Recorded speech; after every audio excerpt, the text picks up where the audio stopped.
Efa maro ny nandalo tao an-tanako tsisy nafa-po fa ianao no anjarako faniriako aminao lay malalako mba nahoino mamanjanako fa anao lay tsisy masolo tsisy akoatranao arambola eto tany lasanao any foko mantolo ka tsisy atakaloko anao isa fa namara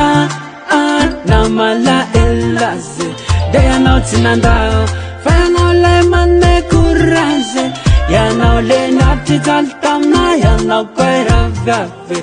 azamana fa ianao tsy maintsy alaiko vady azamana ay fazafanao iny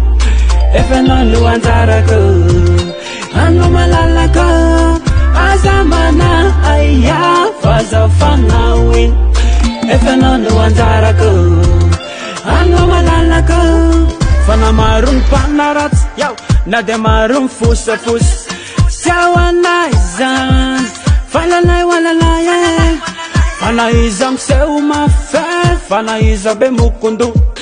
tsy avasaraka anay fa nanay fa homandraky izay ka tapakevitra aminao zaraviavy fa anao iny lay ho ataoko mariazy hoentiko ambony alitara siako peratsako ainy tanane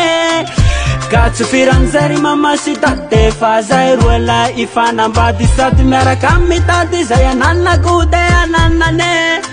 azamana ay fazafanao iny